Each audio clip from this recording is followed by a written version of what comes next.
안녕하세요. 뉴스와 사람들입니다. 대한민국이 UN 인권이사회 이사국 연임에 실패했다는 보도가 나왔습니다. UN 본부 총회의장에서 치러진 UN 인권이사회 아시아와 중남미 지역의 이사국 14개국을 새로 선출하는 절차에서 아시아권 8개국 중 4위에만 들어가면 되는 것인데 5위를 해서 탈락했다 이겁니다. 개표 결과 1위가 방글라데시, 2위가 몰디브, 3위는 베트남, 4위는 키르기스스탄입니다. 자, 이 상황이 너무나 충격적인 것이 인권이사회 이사국은 임기 3년에 2번 연임은 가능하나 3번 연임은 불가능해 보통 2번 연임을 하고 1번 쉬고 다시 지원을 했습니다. 대한민국의 경우 2006년에서 2008년, 2009년에서 2011년 2번 연임을 했고 2012년에 쉬었고 2013년에서 2015년, 2016년에서 2018년 2번 연임하고 2019년에 쉬고 2020년에서 2022년 1차 임기 후 2023년에서 2025년까지 연임을 위한 선거에서 떨어진 것이다 이겁니다. 그러니 분명 탈락할 수밖에 없었던 지금의 요인이 존재한다는 것이겠지요.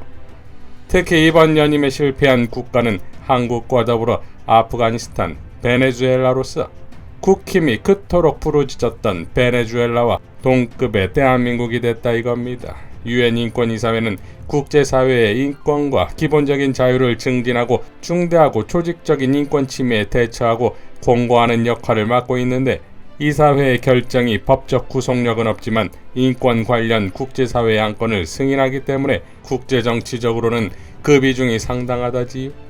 이에 대해 UN 한국대표부가 원인을 분석 중이라는데 분석은 무슨 분석입니까? 딱 봐도 윤석열 리스크 아니겠습니까? 경정권에 인권이 있습니까? 자유가 있습니까? 공정이 있습니까? 상식이 있습니까? 품위와 품격이 있습니까?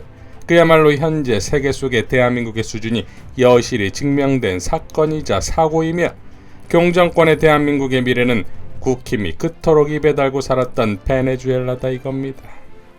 스스로 만든 철창 속으로 스스로 들어가 문을 걸어 잠그는 노동자에게 법과 원칙을 들이대는 정권이자 고등학생이 그린 카툰과 싸우겠다는 정권이며 여성가족부를 없애버리고 국민에게는 반말이 일상이고 슈퍼 대기업의 세금을 깎아주면서 정작 경로당의 냉난방비를 없애고 노인 일자리 6만 개를 없애며 어린이집 예산, 초등학생 간식비 등을 없애버리는 정권, 외교부 공간을 자신의 관저로 쓰겠다며 방패라 하고 국가의 외교사절은 호텔 가서 행사를 치르며 혈세가 펑펑, 국방부의 방패라며 들어앉아 수백억, 수천억 원을 펑펑, 사람의 권리, 인간의 존엄이 먼저가 아닌 지금의 대한민국에서 실패의 원인을 분석까지 해봐야 합니까? 또한 검찰, 경찰, 감사원, 국세청 등이 정치보복에 이용되고 전세계 외교 대참사를 본인의 입으로 불러일으켜 놓고선 정작 이를 보도한 언론을 탄압하고 있지요. 서영교 의원은 국세청 국정감사에서 다음과 같이 밝혔습니다. 지금 언론사 중에 세무조사하고 있는 곳이 어디라고 말씀하셨죠? 말씀 못하시겠다고 하셨죠? 세상에 다 나와 있는 얘기인데 뭐 말씀 못하시겠습니까? 벌써 다 보도되고 있는 내용인데 세무조사하고 있다는 내용은 벌써 다 보도되고 있는 내용인데 뭘 말씀을 못하십니까? 어디 세무조사하고 계십니까? 개별 납세에 대한 과세 정보를 말씀드리기 어렵습니다. 개별 납세에 대한 과세 정보를 말씀드리기 어렵습니다. 세상에 다 나와서 보도가 다 되어 있는데 무슨 지금 국정감사장에서도 그런 이야기를 하지 않으시면 우리 국세청장은 답변하실 자세가 되어 있는 건가요? 온 세상에 다 나와 있는 거예요. MBC, YTN, 연합뉴스, 중앙일보 이렇게 세무조사하고 있으시다면서요. 그러시죠? 그런데 제가 아까 묻고 싶은 건 그런 얘기였습니다. 세무조사는 제대로만 해야지 과하게서도 안 되고 정기적인 세무조사라고 하는 탈을 쓰고 과한 정치적 탄압이 있어서도 안 된다. 이런 얘기가 저희가 하고 싶은 얘기입니다. 그런데 이것에 대해서 답변을 하시지 못하겠다고 하니까 이게 자세가 돼 있으신 건가? 이런 질문을 하지 않을 수가 없습니다. 청장님, 그리고 얼마 전에 감사원의 사무총장이 대통령실에 있는 국정기획수석하고 문자 주고받은 거 보셨죠? 문재인 대통령 서면 조사하겠다라고 감사원에서 요구하다가 이와 관련해서 국정기획수석하고 대통령실 수석하고 문자를 주고받으면서 했던 황당한 국정문란 이야기 보도봐서 알고 계시죠? 예, 신문을 통해 좀 봤습니다. 있을 수 없는 얘기죠. 정말 있을 수 없는 얘기입니다. 감사원 사무총장이 대통령실로부터 완전히 독립되어 있음에도 불구하고 거기다가 수시로 보고하는 듯한 그런 문자, 그리고 정치적 탄압에 선명하게 드러나 있는 내용, 이것에 대해서 더불어민주당에서 다 법적 조치 취합니다. 오늘 고발 조치 취하고요. 여기에 대해서 정치적 책임도 다 묻게 될 겁니다.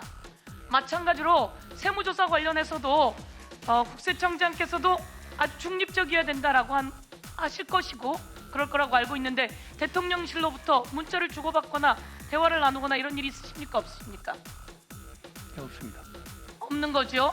그리고 향후에도 그런 일은 없으실 거죠? 예, 그렇습니다. 예, 이 부분 명확하게 지켜주셔야 합니다. 그리고 중립적인 위치 확실하게 가져주실 거라고 이렇게 생각하고요. 그런데 MBC라고 하는 언론사가 그런 상황입니다. 대통령이 해외에 나가서 발언을 했어요. 발언을 했는데 이 발언이 어떻든 외교 참사예요. 비속어예요. 뭐 국회의원들을 향해서 이 XX라고 발언했다라고 나중에는 그게 변명인지 모르겠는데 그런 변명이라고 늘어놨어요. 미 의회를 향해서 한 발언이고 미 바이든을 향해서 한 발언이다, 이런 게 뭐 거의 선명하게 나왔는데, 그런 내용이 보도되었다고 해서 MBC가 세무조사 되는 건 아니냐 이런 소리를 들어서는 안 되겠죠. 그리고 그럴 리도 없을 것이고요. 그래서는 안 되는데, 그러면 이 세무조사는 정기적이었고 그런데 그 뒤에 이런 것이 압박으로 다가가지 않게 해야 된다라고 하는 말씀 다시 한번 드리도록 하겠습니다. 저는 언론이 지켜야 될 생명, 공정성입니다. 그리고 살아있는 권력에 대해서 언론이 견제해줘야 살아있는 권력이 나쁜 힘들을 함부로 휘두르지 못합니다. 그런데 이런 것을 언론이 보도했다고 해서 피해를 입어서는 안 된다, 이렇게 말씀드리고요. 특별히 YTN 같은 경우에는 민영화 이야기가 있습니다. MBC도 국민의힘 아주 핵심적인 의원이 가서 MBC를 민영화하든지 해야 되겠어 라고 하는 발언을 한 시점이에요. 그래서 더욱더 조심해야 합니다. 국세청께서. 그리고 YTN도 민영화 이야기가 나오고 있는 이런 시점이에요. 민영화 YTN이 원하지도 않지만 그 제대로 된 공정 언론의 보도를 위해서 세무조사라고 하는 측면에서는 그 국세청이 제대로 자기 중립을 지켜야 된다, 이렇게 말씀드리겠습니다. 그렇게 하시겠습니까? 예, 그렇게 하겠습니다. 김주대 시인은 이렇게 밝혔습니다. 대통령 지지율이 20-30%대에 계속 머물게 되면 국정을 제대로 펼치기 힘들다.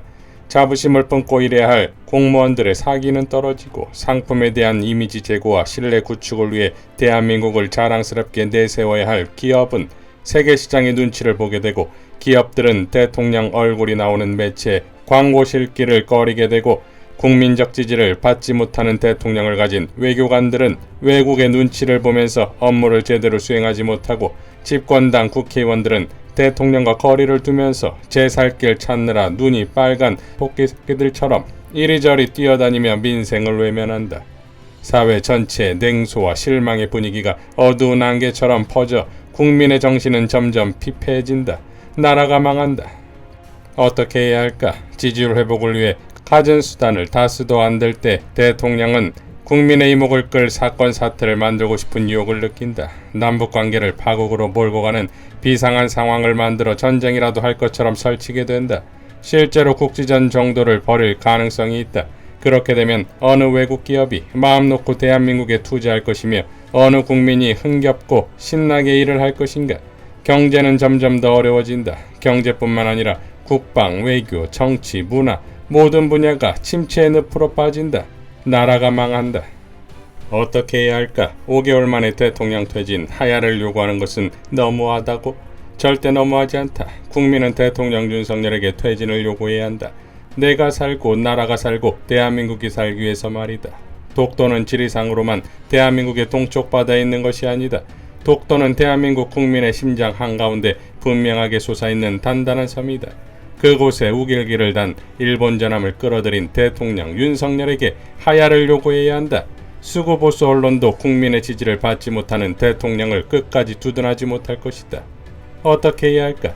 지금으로서 가장 좋은 방법은 윤석열 대통령 스스로 자리에서 내려오는 것이다. 빠를수록 좋다. 내려왔을 때 지낼 소박한 공간 정도는 마련해 줄 수 있는 것이 지금 국민의 아량이다. 스스로 내려오지 않고 국민에 의해 끌려 내려오게 되면 아주 비참한 신세가 되어 어두운 뒷골목을 전전하며 알코올 중독자로 일생을 마감할 것이다. 라고 밝혔습니다. 자, 그러니까 지금 경정권의 행태는 더 이상 오르지 않는 지지율에 국가의 분란과 외교의 고립, 경제 폭망 등 사회적 불안과 공포 조성의 단계에 이미 들어선 듯 보이고, 이것이 더 이상 대한민국이 추후 회복력까지 상실하는 수준까지 떨어져 버린다면 그때는 정말 나라가 망하는 것이겠지요. 그러니 경정권의 퇴진입니다. 이상 뉴스와 사람들이었습니다. 시청해 주셔서 감사드립니다.